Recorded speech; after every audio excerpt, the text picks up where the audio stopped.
Yo, and I'm here today to tell you why you should be ready to play Immortal Empires. Let's get into it.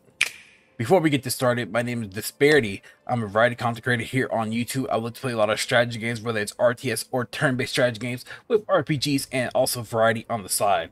So, let's go on into this chat here. In case some of you don't know, on August 23rd, Immortal Empires will be upon us. So, you might ask, what is Immortal Empires? Immortal Empires is a game mode that's been long in the making, ever since the first iteration of the Warhammer Total War game series. Ever since game one, we always knew that there was going to be a bigger map. We just didn't know when until we're finally here. The map is probably the most biggest map within Total War history, consisting of 3 continents. The last time we had a map like this was probably way back in Empire Total War, back in the early days, and even then, Empire Total War had the theater system where it was basically like 3 separate maps. But if you want to travel from like Europe to the Americas, you got the theater or the button or whatever. It'll take a couple turns. It'll transport over there, and it'll same back and forth. They're currently actually doing that with Immortal Empires, which is really nice implementation from east to west or west to east. And that's, to me, that's amazing. Throughout the game world, you have the old world in its original form. You have the new world brought back to its 100% functionality, because in Warhammer Total War 2 it was cut, and now you have the map of game 3.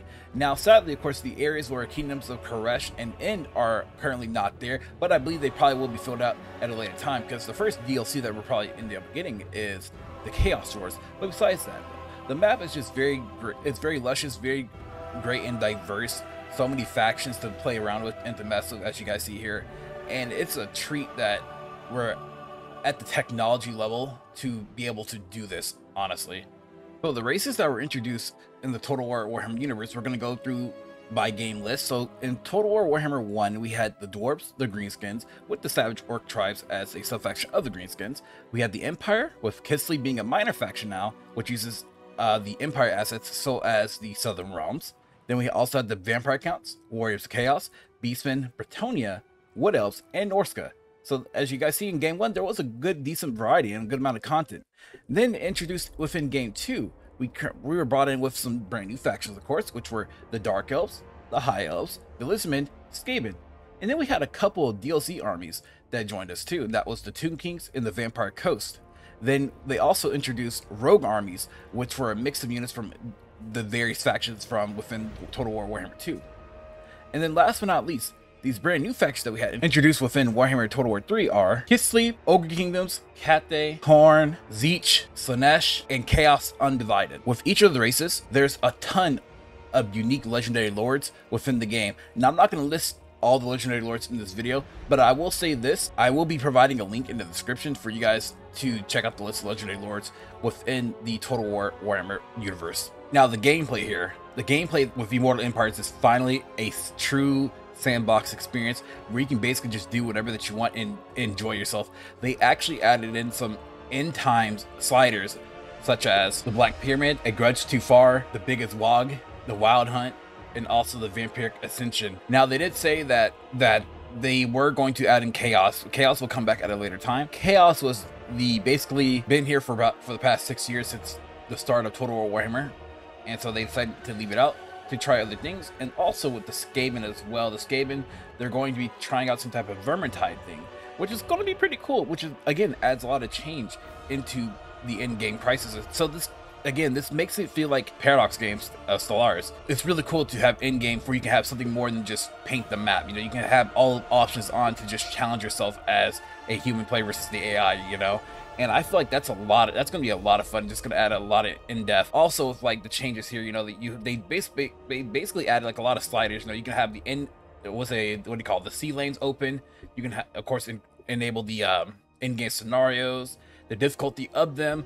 You know, you can trigger what turn timer they can come on. You know, like usually for me, I'll probably have it on turn timer 200 or something like that. And so that's really cool. I really like that they're really making this the greatest experience of all. Over the many remaining years that CA will be supporting Immortal Empires, there's going to be a ton of DLC dropping for the game. So whenever Immortal Empires drops, our first major DLC pack is called the Champions of Chaos. Chaos pack comes with 4 new legendary lords, also 50 new units to the game, and last but not least, they each have their own type of campaign theme, which basically differentiates them from each other, which is really nice and really cool. You might ask, who are these champions of chaos? So the first champion we have here is Valkia the Bloody. She's under Khorne. The second one we have under Nurgle is Festus the Leech Lord. Next we have the Chaos Lord under Slaanesh is Azazel, the Prince of Damnation. And last but not least, we have Tzeentch, or the person under Tzeentch is Village the Courseling. So that's a ton of new variety of content within the game. And then we also have Blood Pact 3. Now, I kind of said it's a while back, that's kind of sad that Blood Pact 3 got super delayed to drop with Immortal Empires, but I mean, now that it's here, we can't really complain. I mean, the time, you know, passed really quickly, honestly, and that's really all that really matters. And of course, you heard me say earlier that the Chaos Dwarves are coming, because the Chaos Dwarves have been very, very hinted to coming into the game. After that, you know, the DLC that comes later is endless, honestly, because I can already see maybe we get, of course, the Kingdom's End. We can possibly get Nippon. What about Koresh? I can see Cathay getting terracotta infantry units, which is really cool. I think it's something that they could definitely get and use. I mean, it seems like pretty simple to implement. And maybe if we do get Nippon, which Nippon is based in Japan, you know, less samurai monsters and units stuff. I don't know, just some, you know, more variety on the western coast or eastern coast of the map. But either way, you know, Immortal Empires is just this awesome grand scale adventure that I cannot wait to get my hands on and really play. It helped me get like super dive back into the Warhammer franchise here, because I told myself I'm not going to do another playthrough until Immortal Empires drops, and it is about that time, honestly. And so I hope that this video here helps you guys decide whether Immortal Empires is going to be right for you, and is it time for you to jump back into Warhammer Total War Warhammer 3. So I'm gonna leave this off here. Thank you guys for watching. Thank you guys for your support. If you guys did enjoy this video, please remember to like and subscribe. Also, hit the notification bell down below to be notified when the next video is coming out. And last but not least, definitely consider subscribing to my Patreon, where you can subscribe to as low as $2 a month. Thank you guys for watching. Peace out. Much love, everybody. Have a good one, y'all.